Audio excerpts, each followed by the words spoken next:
ఓం శాంతి. ఈరోజు Murali date 25 March 2026. బాబా చెప్తున్నారు, మధురమైన పిల్లలు, మీరు మహావీరులు. మాయ కలిగించే తుఫాన్లకు మీరు భయపడరాదు. ఒక్క తండ్రి తప్ప ఇతరులెవ్వరిని లెక్క చేయక తప్పక పవిత్రంగా అవ్వాలి. ప్రశ్న: పిల్లల్లో ఏ ధైర్యం ఉంటే చాలా ఉన్నత పదవిని పొందగలరు? జవాబు: శ్రీమతంను అనుసరిస్తూ పవిత్రంగా అయ్యే ధైర్యము. ఎన్ని గొడవలు జరిగినా, బాధలు సహించవలసి వచ్చినా, పవిత్రంగా అయ్యేందుకు తండ్రి ఏ శ్రీమతంను ఇచ్చారో దానిని నిరంతరం అనుసరిస్తూ ఉంటే చాలా ఉన్నత పదవిని పొందగలరు. ఏ విషయంలోనూ భయపడరాదు. ఏది జరిగినా నథింగ్ న్యూ, అంటే ఏది కొత్తది కాదు. ఓం శాంతి. ఇది భక్తి మార్గం వారి పాట. జ్ఞాన మార్గంలో పాటలు మొదలైన వాటి అవసరం లేదు. ఎందుకంటే తండ్రి నుండి మనకు అనంతమైన వారసత్వం దొరుకుతుంది అని గాయనం చేయబడింది.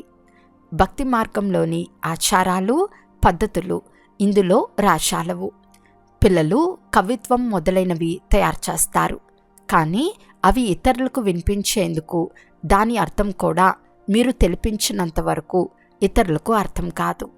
ఇప్పుడు పిల్లలైన మీకు తండ్రి లభించారు. అందువలన సంతోష పాదరస మీటర్ పైకెక్కాలి. తండ్రి మనకు 84 జన్మల చక్ర జ్ఞానం కూడా వినిపించారు. ఇప్పుడు మనం స్వదర్శన చక్రధారులుగా అయ్యామని సంతోషంగా ఉండాలి. తండ్రి నుండి విష్ణుపురాన్ని వారసత్వంగా తీసుకుంటున్నాము. నిశ్చయబుద్ధి కలవారే విషయం పొందుతారు. ఎవరికి నిశ్చయం ఉంటుందో వారు తప్పకుండా సత్యుగంలోకైతే వెళ్తారు. అందువలన తండ్రిని అనుసరించేందుకు పిల్లలు సదా సంతోషంగా ఉండాలి. నిరాకార శివబాబా ఇతనిలో ప్రవేశించినప్పటి నుండి చాలా గొడవలు జరిగాయని పిల్లలైన మీకు తెలుసు.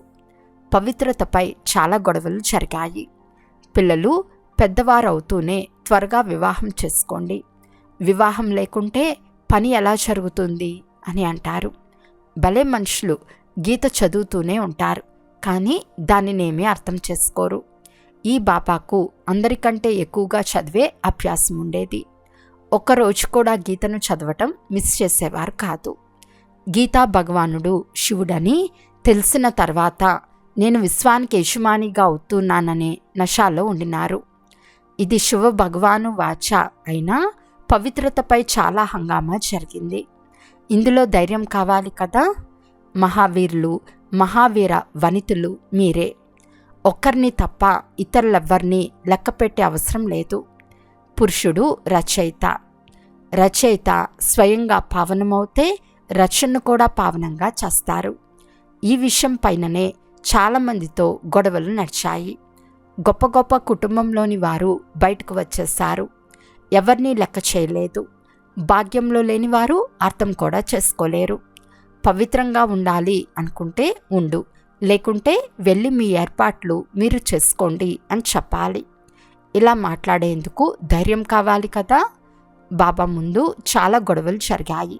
బాబా ఎప్పుడైనా చింతించటం చూసారా? అమెరికా వరకు వార్తాపత్రికల్లో ప్రచురించారు. నథింగ్ న్యూ కల్పకృతం వలె జరిగింది. ఇందులో భయపడే విషయమే లేదు. మనము మన తండ్రి నుండి వారసత్వం తీసుకోవాలి. మన రచనను రక్షించాలి. ఈ సమయంలో సృష్టి అంతా పతితమైపోయిందని తండ్రికి తెలుసు. నేనే అందరినీ పవిత్రంగా చేయాలి. తండ్రిని అందరూ ఓ పతిత పావన ముక్తిదాత రండి అని పిలుస్తారు. కనుక వారికే జాలి కలుగుతుంది. వారు దయాహృదయులు కదా. తండ్రి తెలిపిస్తున్నారు, పిల్లలు ఏ విషయంలోనూ భయపడకండి. భయపడితే ఇంత ఉన్నత పదవి పొందలేరు. మాతలపైననే అత్యాచారాలు జరుగుతాయి. ద్రౌపదిని అవమానపరచటం దీనికి గుర్తు. వివస్త్రులుగా అవ్వటం నుండి తండ్రి 21 జన్మలకు రక్షించారు. ప్రపంచానికి విషయాలేవీ తెలియదు. ఈ సృష్టి పతిత పురాతన సృష్టిగా అయ్యే తీరాలి. ప్రతి వస్తువు కొత్త నుండి పాతదయ్యే తీరాలి. పాత ఇంటిని వదిలే తీరాలి. నూతన ప్రపంచం బంగారు యుగం, పాత ప్రపంచం ఇనుప యుగం. ప్రపంచం సదా ఒకే విధంగా ఉండదు. ఇది సృష్టి చక్రమని పిల్లలైన మీకు తెలుసు. దేవీ దేవతల రాజ్యం మళ్ళీ స్థాపన అవుతూ ఉంది. తండ్రి కూడా అంటున్నారు, మీకు మళ్ళీ గీతా జ్ఞానాన్ని వినిపిస్తున్నాను. ఇక్కడ రావణ రాజ్యంలో దుఃఖం ఉంది. రామరాజ్యం అని దేనిని అంటారో ఎవరికీ తెలియదు.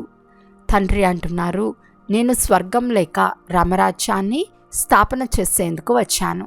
పిల్లలైన మీరు అనేకసార్లు రాజ్యం తీసుకున్నారు, మళ్ళీ పోగొట్టుకున్నారు. ఇది అందరి బుద్ధిలో ఉంది. 21 జన్మలు మనం సత్యుగంలో ఉంటాము. దానిని 21 తరాలు అని అంటారు.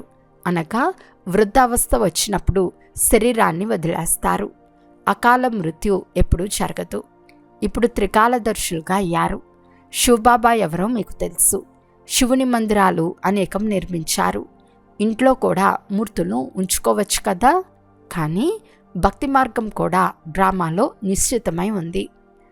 బుద్ధితో పని తీసుకోవాలి. కృష్ణుని లేక శివుని మూర్తిని ఇంట్లో కూడా ఉంచుకోవచ్చు. వస్తువు ఒకటే కదా. అయితే ఇంత దూరాలకు ఎందుకు వెళ్తారు? అక్కడికి వెళ్తే కృష్ణపురం వారసత్వంగా లభిస్తుంది. జన్మ జన్మాంతరాలుగా భక్తి చేస్తూ వచ్చామని మీకు ఇప్పుడు తెలుసు. ఇప్పుడు రావణ రాజ్య ఆడంబరం కూడా ఎంతగా ఉందో చూసారా? ఇది చివరి సమయంలో కనిపించే ఆడంబరం. రామరాజ్యం సత్యుగంలో ఉండేది. అక్కడ కూడా ఈ విమానాలు మొదలైనవి ఉండేవి. కానీ అవన్నీ మాయమైపోయాయి. మళ్ళీ ఇప్పుడు ఈ సమయంలో వచ్చాయి. వీటిని గురించి ఇంకా నేర్చుకుంటూ ఉన్నారు.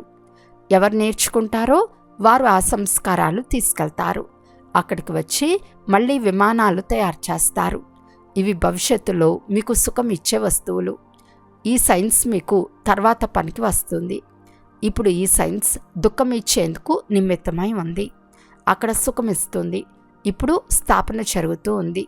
తండ్రి నూతన ప్రపంచం కొరకు రాజధానిని స్థాపన చేస్తున్నారు. అందుకు పిల్లలైన మీరు మహావీరులుగా అవ్వాలి. ప్రపంచంలోని వారికి భగవంతుడు వచ్చారని తెలియదు. తండ్రి అంటున్నారు, గృహస్థ వ్యవహారంలో ఉంటూ కమల్ పుష్ప సమానం పవిత్రంగా ఉండండి. ఇందులో భయపడే మాటే లేదు. ఒకవేళ తిడితే తిడతారు. ఇతన్ని అంటే బ్రహ్మను కూడా ఎంతగా తిట్టారు. దీనినే కృష్ణుడు తిట్లు తిన్నాడు అని చూపిస్తారు. కానీ కృష్ణుడు తిట్లు తినడు. కలియుగంలోనే తిట్లు తింటారు. ఇప్పుడు మీకున్న రూపం మళ్ళీ కల్పం తర్వాత ఈ సమయంలోనే ఉంటుంది. ఈ రూపం మధ్యలో మళ్ళీ రాదు. జన్మ తర్వాత జన్మలో రూపం మారిపోతూ ఉంటుంది. ఇది తయారైన డ్రామా.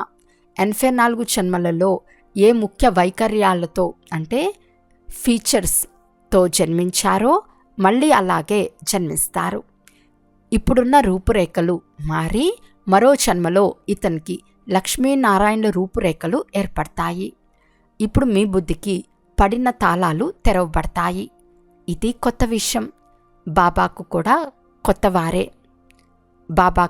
కొత్తవారే. వారు వినిపించే విషయాలు కూడా కొత్తవే. ఈ విషయాలు త్వరగా ఎవరికీ అర్థం కావు. అదృష్టంలో ఉంటే కొద్దిగా అర్థం చేసుకుంటారు. ఇవి నూతన విషయాలు. మహావీరులు అనగా ఎన్ని తుఫాన్లు వచ్చినా కదలని వారు. ఇంకా ఆ స్థితి రాలేదు, కానీ తప్పకుండా వస్తుంది. మహావీరులు ఏ తుఫాన్లకు భయపడరు. ఆ స్థితి చివరిలో వస్తుంది. అందుకే అతీంద్రియ సుఖం గురించి గోపికలను అడగండి అనే గాయనం ఉంది. పిల్లలైన మిమ్మల్ని స్వర్గానికి అర్హులుగా చేసేందుకు వచ్చారు. కల్పకృతం వలె నరకం వినాశనం అయ్యే తీరాలి. సత్యుగంలో ఒకే ధర్మం ఉంటుంది. ఏకత్వంనే కోరుకుంటారు. ఒకే ధర్మం ఏకత్వం ఉండాలని అంటారు. రామరాజ్యం రావణ రాజ్యం వేర్వేరుగా ఉంటాయని కూడా ఎవరికీ తెలియదు. ఇప్పుడు తండ్రిపై పూర్తిగా నిశ్చయం ఉంటే శ్రీమతంను అనుసరించాలి. ప్రతి ఒక్కరి నాడి చూడబడుతుంది. దాని ప్రకారం సలహా కూడా ఇవ్వబడుతుంది. బాబా కూడా పిల్లలతో అంటున్నారు, వివాహం చేసుకోవాలి అనుకుంటే వెళ్ళి చేసుకోండి. బంధుమిత్రులు మీకు చాలామంది ఉన్నారు. వారు పెళ్లి చేస్తారు. వివాహం చేసేందుకు ఎవరో ఒకరు వస్తారు. కావున ప్రతి ఒక్కరి నాడి చూస్తారు. బాబా, మేం పవిత్రంగా ఉండాలని కోరుకుంటున్నాము. మా బంధుమిత్రులు ఇంటి నుండి వెళ్ళగొడుతున్నారు. ఇది మా స్థితి. ఇప్పుడు ఏం చేయాలి అని పిల్లలు అడుగుతారు.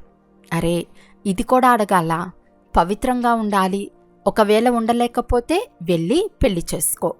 ఎవరిదైనా నిశ్చితార్థం జరిగిందనుకోండి, వారిని ఒప్పించాలి. ఇందులో తప్పేమీ లేదు, పర్వాలేదు.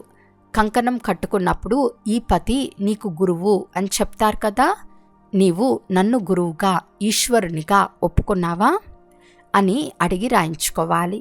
సరే, అలాగైతే ఇప్పుడు నేను పవిత్రంగా ఉండమని ఆజ్ఞాపిస్తున్నానని చెప్పాలి. ఇలా చెప్పేందుకు ధైర్యం ఉండాలి కదా. గమ్యం చాలా గొప్పది, ప్రాప్తి చాలా శ్రేష్టమైనది.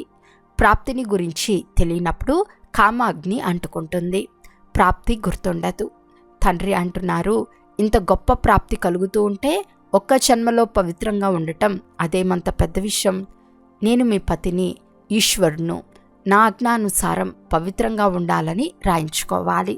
బాబా ఇలాంటి యుక్తులు తెలుపుతూ ఉంటారు. నీ పతియే నీకు ప్రత్యక్ష దైవం అని భారతదేశంలోని స్త్రీకి చెప్తారు. వారి ఆజ్ఞానుసారమే నడుచుకోవాలి. పతి కాళ్ళు వత్తాలని కూడా చెప్తారు. ఎందుకంటే లక్ష్మి కూడా నారాయణుని కాళ్ళు వత్తారని భావిస్తారు కదా. ఈ అలవాటు ఎక్కడి నుండి వెలువడింది? భక్తి మార్గంలోని చిత్రాల నుండి. సత్యుగంలో ఇటువంటి విషయాలు ఉండవు. లక్ష్మి కాళ్ళు వత్తటానికి నారాయణ ఎప్పుడైనా అలసిపోతాడా? అక్కడ అలసట అనే మాటే ఉండదు. అలసట అనేది దుఃఖపడే మాట. అక్కడ దుఃఖం, నొప్పులు ఎక్కడి నుండి వస్తాయి? అందుకే బాబా ఫోటో నుండి లక్ష్మీ చిత్రాన్ని తొలగింప చేశారు. నష ఉంటుంది కదా. చిన్ననాటి నుండి వైరాగ్యం ఉండేది, అందుకే చాలా భక్తి చేసేవాడు. కావున బాబా అనేక యుక్తులు తెలుపుతాడు. మనమంతా ఒకే తండ్రి పిల్లలమని మీకు తెలుసు. అందువలన మనమంతా సోదరి సోదరులము. తాత నుండి ఆస్తి తీసుకుంటాము. పతిత ప్రపంచంలోనే తండ్రిని పిలుస్తారు. పతిత పావనుడు, సీతలందరి రాముడు తండ్రిని సత్యం అని కూడా అంటారు. సత్యఖండాన్ని స్థాపన చేయువారు, సృష్టి ఆది మధ్యాంతాల సత్యమైన జ్ఞానాన్ని వారే మీకు ఇస్తున్నారు. ఇప్పుడు మీ ఆత్మ కూడా జ్ఞానసాగరంగా తయారవుతూ ఉంది. మధురమైన పిల్లలు, ధైర్యంగా ఉండాలి. మనం బాబా శ్రీమతంను అనుసరించాలి. అనంతమైన తండ్రి అనంతమైన రచనను స్వర్గానికి అధికారులుగా తయారు చేస్తారు. కావున పురుషార్థం చేసి వారసత్వాన్ని పూర్తిగా తీసుకోవాలి, సమర్పణ అవ్వాలి. మీరు వారిని మీ వారసునిగా చేసుకుంటే వారు మీకు 21 జన్మలకు వారసత్వంను ఇస్తారు. తండ్రి తన పిల్లలపై బలిహారం అవుతారు. పిల్లలంటారు, బాబా ఈ శరీరం, మనసు, ధనం అన్నీ మీవే అని అంటారు. మీరు మాకు తండ్రే కాక పుత్రుడు కూడా. త్వమేవ మాతస్య పిత త్వమేవ అని పాడతారు. ఆ ఒక్కరి మహిమ ఎంత గొప్పది. వారిని సర్వుల దుఃఖహర్త, సుఖకర్త అని అంటారు. సత్యుగంలో 5 తత్వాలు కూడా సుఖంనిచ్చేవిగా ఉంటాయి. కలియుగంలో 5 తత్వాలు కూడా తమోప్రధానమైన కారణంగా దుఃఖంనిస్తాయి. అచ్చట సుఖమే సుఖముంటుంది. ఇది తయారైన డ్రామా. ఈ యుద్ధం 5000 సంవత్సరాల క్రితం జరిగిందే. ఇప్పుడు స్వర్గస్థాపన జరుగుతూ ఉంది. భగవంతుడు మిమ్మల్ని దత్తు చేసుకున్నారు. పిల్లలైన మిమ్మల్ని శృంగారం కూడా చేస్తారు, అంతేకాక చదివిస్తారు కూడా. అచ్చా, మాతేశ్వరి గారి అమూల్యమైన మహావాక్యాలు. పరమార్థం ద్వారా వ్యవహారం స్వతహాగా సిద్ధి అవుతుంది. భగవాను వాచ, మీరు నా ద్వారా పరమార్థాన్ని తెలుసుకున్నందున నా పరం పదవిని ప్రాప్తి చేసుకుంటారు. అనగా పరమార్థాన్ని తెలుసుకోవటం ద్వారా వ్యవహారం సిద్ధమైపోతుంది. దేవతల ముందు ప్రకృతి చరణదాసీగా అయి ఉంటుంది. ఈ పంచతత్వాలు సుఖస్వరూపంగా తయారై మనసుకు ఇష్టమైన సేవ చేస్తాయి. ఈ సమయంలో మనసుకు ఇష్టమైన సుఖం లభించినందున మనుషులకు దుఃఖము, అశాంతి కలుగుతూ ఉంటాయి. సత్యుగంలో అయితే ఈ ప్రకృతి గౌరవం చూపిస్తూ ఉంటుంది.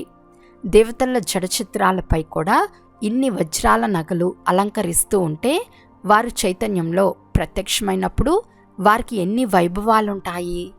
ఈ సమయంలో మనుషులు ఆకలితో చస్తున్నారు, కానీ జడ చిత్రాలపై కోట్లాది రూపాయలు ఖర్చు చేస్తున్నారు. ఎంత తేడా ఉంది? వారు తప్పకుండా ఇటువంటి శ్రేష్ఠ కర్మలు చేశారు. అందుకే వారి స్మృతి చిహ్నాలు తయారయ్యాయి.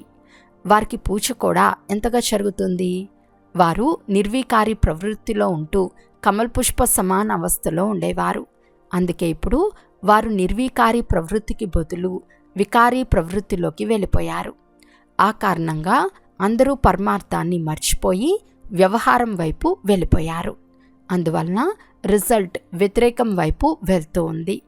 ఇప్పుడు స్వయానికి స్వయం పరమాత్మయే వచ్చి వికారీ ప్రవృత్తి నుండి వెలికితీసి నిర్వీకారీ వృత్తి నేర్పిస్తారు. దీని ద్వారా మీ జీవితం సదాకాలానికి సుఖవంతంగా అవుతుంది. అందువలన మొదట పరమార్థం ఉండాలి, తర్వాత వ్యవహారం. పరమార్థంలో ఉండుట ద్వారా వ్యవహారం ఆటోమేటిక్గా సిద్ధమవుతుంది. ఓం శాంతి. మధురాతి మధురమైన అపురూపమైన పిల్లలకు మాతాపిత బాప్దాదాల ప్రియ స్మృతులు మరియు గుడ్ మార్నింగ్. ఆత్మిక పిల్లలకు ఆత్మిక తండ్రి నమస్తే. ఆత్మిక తండ్రికి ఆత్మిక పిల్లల యొక్క ప్రియ స్మృతులు మరియు నమస్తే నమస్తే నమస్తే. ధారణ కొరకు ముఖ్య సారము. ఫస్ట్ పాయింట్, సదా తండ్రి సమానంగా అయ్యేందుకు ధైర్యం ఉంచుకోవాలి. తండ్రిపై పూర్తిగా సమర్పణ అవ్వాలి. సెకండ్ పాయింట్, ఏ విషయంలోనూ భయపడరాదు, తప్పకుండా పవిత్రంగా అవ్వాలి. ఈరోజు వరదానము. సమస్యలను ఎక్కే కళ యొక్క సాధనమని అనుభవం చేసి సదా సంతుష్టంగా ఉండే శక్తిశాలి భవ. ఎవరైతే శక్తిశాలి ఆత్మలుగా ఉంటారో వారు సమస్యలను ఎలాగైతే చక్కగా నేరుగా ఉన్న దారిని సులభంగా దాటుకుంటారో అలా దాటుకుంటారు. సమస్యలు వారికి ఎక్కే కళ యొక్క సాధనంగా అయిపోతాయి. ప్రతి సమస్య బాగా తెలిసినట్లు అనుభవం అవుతుంది. వారు ఎప్పుడూ ఆశ్చర్యపడరు, కానీ సదా సంతుష్టంగా ఉంటారు. వారి నోటి నుండి ఎప్పుడూ కారణము అనే మాట వెలువడదు, కానీ వెంటనే కారణాన్ని నివారణలోకి మార్చేస్తారు. స్లోగన్: స్వస్థితిలో స్థితమై ఉండి సర్వ పరిస్థితులను దాటుకోవటమే శ్రేష్టత. అవ్యక్త సూచన: నిశ్చయం యొక్క పునాదిని గట్టి చేసుకుని సదా నిర్భయంగా నిశ్చంతంగా ఉండండి. డాక్టర్ పేషెంట్ను మొదట నమ్మకంలోకి తీసుకొస్తాడు. అప్పుడు ఈ డాక్టర్ చాలా మంచివాడని, ఇక్కడ నాకు ఆరోగ్యం లభిస్తుందని పేషెంట్కు నమ్మకం కలుగుతుంది. అయితే డాక్టర్ ఎంత మంచి మందు ఇచ్చినా ఒకవేళ నమ్మకం లేకుంటే ఆ మందు యొక్క ప్రభావం పడదు. అలాగే ఆత్మిక వైద్యంలో కూడా ఎటువంటి శక్తిశాలి స్థితి ఉండాలి అంటే ఇక్కడకు చేరుకున్నాం కనుక తప్పకుండా ఏదో ఒక ప్రాప్తి తప్పకుండా జరుగుతుంది అనే నమ్మకం అందరికీ కలగాలి. అచ్చా. ఓం శాంతి.